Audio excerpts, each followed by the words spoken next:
Hey, good afternoon to everybody. Happy Friday. It's Daryl here. It is not so bright and freaking early anymore. It's 3 p.m. here in Connecticut on the East Coast.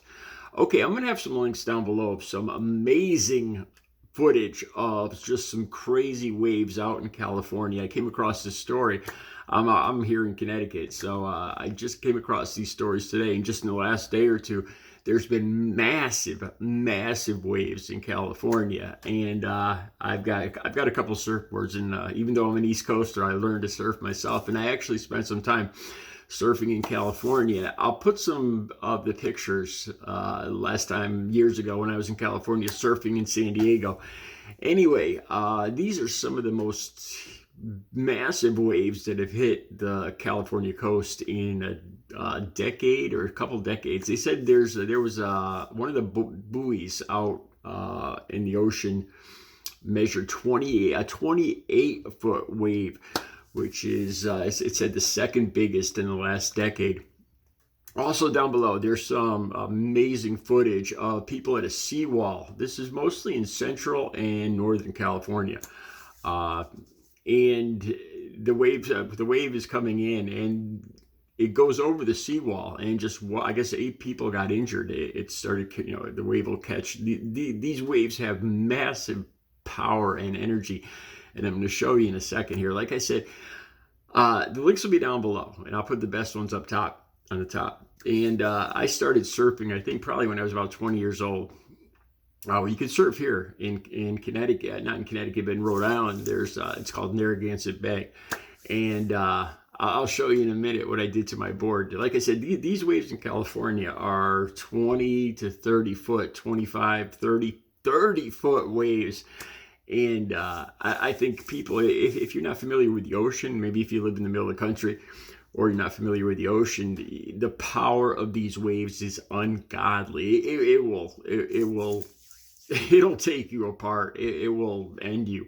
Like I said, I started surfing in Narragansett Bay here in actually in Rhode Island, not far from here. And I spent some time in California surfing in La Jolla and San Diego.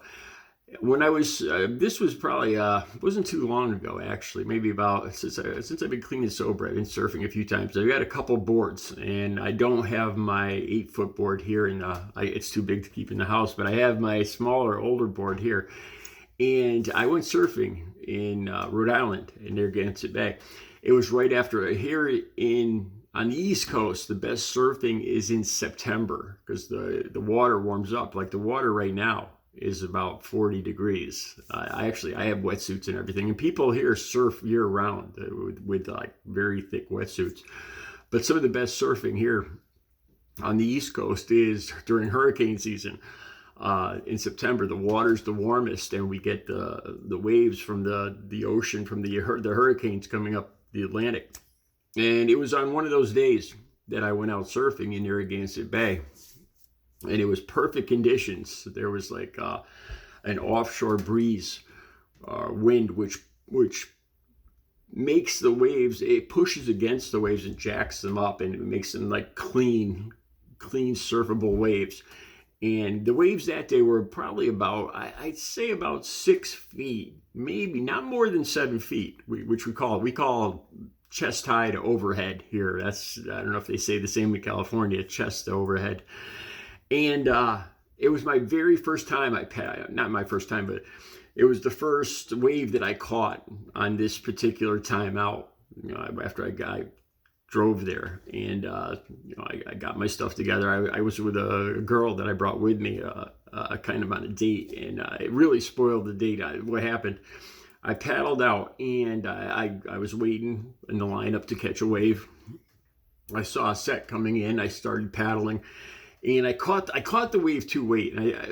And I believe it's called going over the falls. Like so, the wave came under me and started breaking, and I went over what they call going over the falls. It was as the wave was breaking in front of me, I just went, as I was going to stand up, the board and me just went over the front of the wave about 6-7 feet down into the water. And I think the equation is the water is half as deep as the wave is high. So if the wave is 7 feet high, the water is only 3.5 feet deep. And I got pummeled, man. Now remember, this is only a 6 or 7 foot wave, and this almost took my life.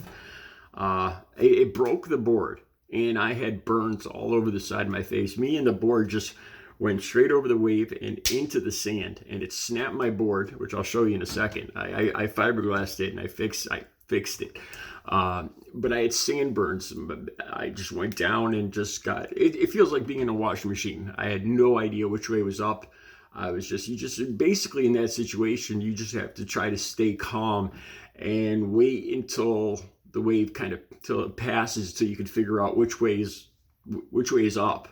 And here's the thing too, as soon as you come up, you have to be very careful because the waves come in sets.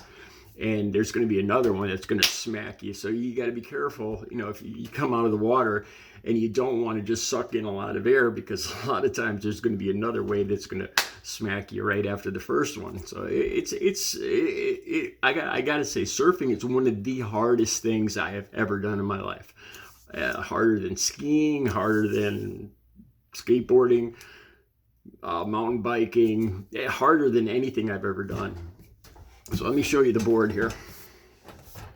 Like I said, me and the board went over, and it snapped the end off right here. It's complete. This is the very first wave I caught that day, and it completely snapped the end off the board. It was broken all the way across. I fiberglassed it back on. This is kind of my beat up secondary board. It's a little small for me.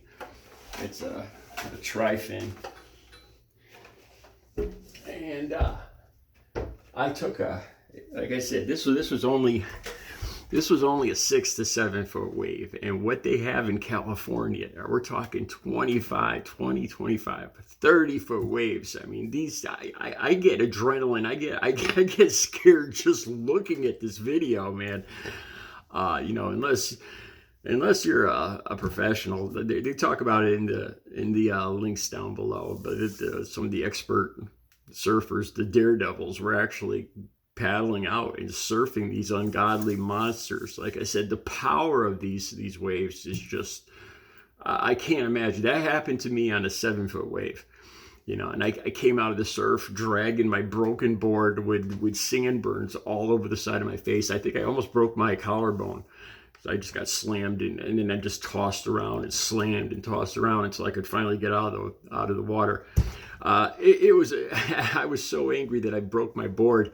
I just called it a day. It was, the first wave I caught that morning, and I was so angry. I was really an ass. So I just took my broken board and cut the date short, and it really was. I'm not seeing that girl anymore. I was really an ass. And I just complained all the way home cried about my broken board. But yeah, I was younger then. All right, like I said, the links will be down below. I'll be back later with another video, you guys. Have a good Friday.